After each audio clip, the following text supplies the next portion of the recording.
Good evening, everybody. I'm Aarti. I'm an engineering student. I believe that most religions are just a set of beliefs. Hinduism is a belief. Islam is a belief. Christianity is a belief.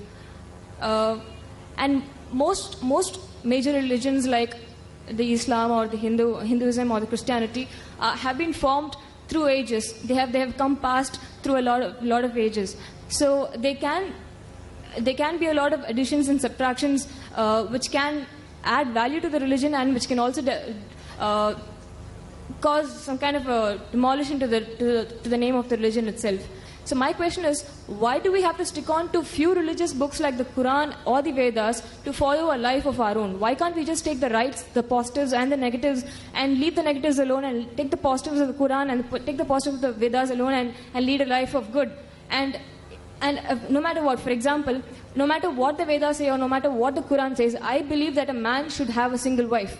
And I would definitely not agree upon the fact that the Vedas contain something like that or the Quran contains something like that. It is up to my conscience to leave off the negatives of however great a religious book might be and take the positives of the book alone. And why are we here to even discuss about why are we here to even discuss about the differences and similarities between the two great religions? Why can't we just take the positives of both religions and just lead a life of our own?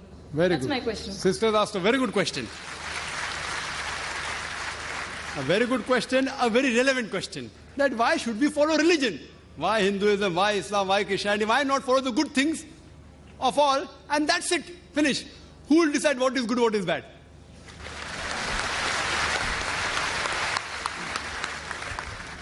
For example, in America, wearing skirts and shorts is common. Western country, it is modest.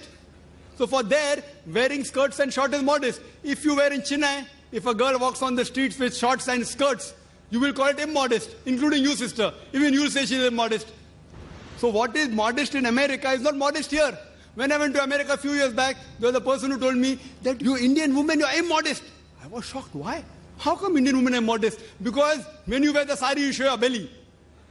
So for the American, the woman showing the belly is immodest. So who will decide? If you go to certain Muslim countries, the Arab countries, looking at a woman, staring at a woman is immodest. Here, as long as you don't touch a woman, you can talk to her, you can look at her, it's modest. Therefore, when you greet, the Indian, they say namaste without touching. In the Western countries, it is common that you shake hands. So shaking hands between a lady and a man is modesty. As long as you shake hands and don't touch any other part of the body, in some Western countries it is modest. In other Western countries, kissing a woman on the lips and the cheek is modest. In some Western countries, you can do what you want, the male and the female. As long as you do willingly, it is modest. Who will decide? Who will decide? Who will decide? If you go to America, there are nude beaches. There is a ship, I read in the Times of India 2 months back, a nude cruise. Nude. Everyone in the ship will be nude. For them it is modest. Who will decide? The best person to decide is the Creator, sister. Now I am asking you, who will decide what is right, what is wrong? Who will decide? And if you say that select the best, I am with you. I agree with you, sister. Select the best of all the religions. So that's what I have done. I have selected the best from the Vedas.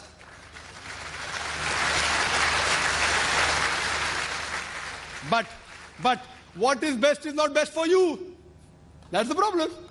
I'll discuss that also. I challenge any human being to point out a single principle of Islam which is against humanity as a whole. Single.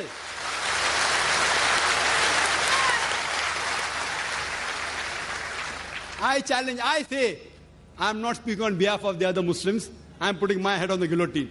I challenge anyone. Yes, they may be non-Muslim, may think certain thing is wrong. For example, the sister disagrees with the man having more than one wife. I'll discuss that, inshallah. After I give you the answer, you'll be convinced, inshallah, God willing. You'll be convinced. For example, if you ask a problem, 2 plus 2 is how much? If you don't know the answer, I'll give you the answer. Now, once you know the answer, you get convinced. So what do you have to discuss, sister? The things which you don't agree, you can come on the microphone and tell me, I am just a student. I'll try my level best with Allah's help to try and reply.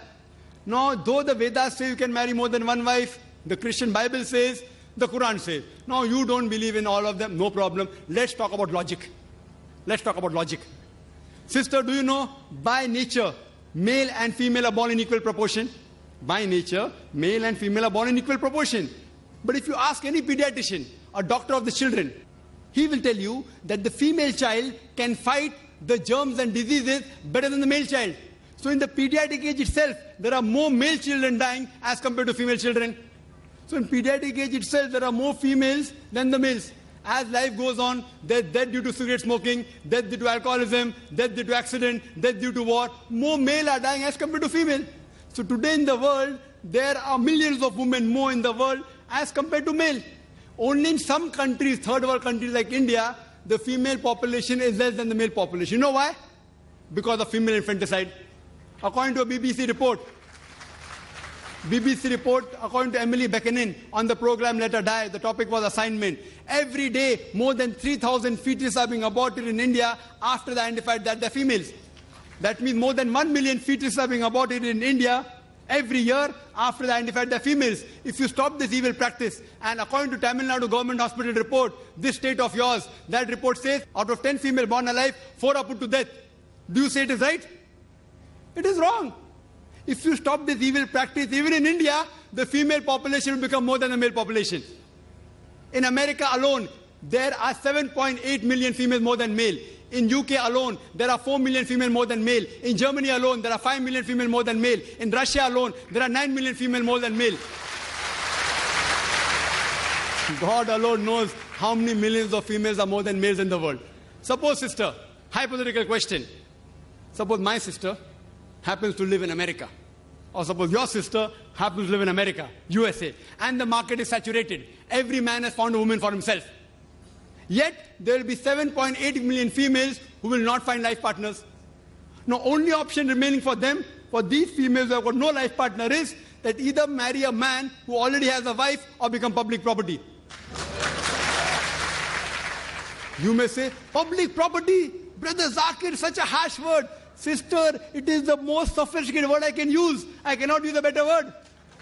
In America, on average, the statistics tell us a person has 8 different sexual partners before you settle down with one. Mistresses is common. You can have 10, 20, 30, no problem. 100 also. The law will not say anything. If you marry more than one wife, that thing doesn't go down their throat. Why? In mistresses, the woman does not get a right. She's degraded. She's dishonored. In Islam, when you have a second wife, you have to give equal rights. She has the honor. She has respect. But I do agree with you, sister.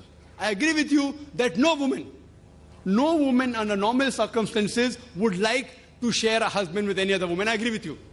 I agree with you, sister. But the basic law of the Islamic Sharia is let a small loss take place to prevent a big loss. Means let a small loss take place to prevent a big loss. So all the Muslim women who know that there are millions of women, if they would not allow their husband to have more than one wife, they will become public property. They say, we would not mind sharing a husband to prevent our other sisters to become public property. Hope that answers the question.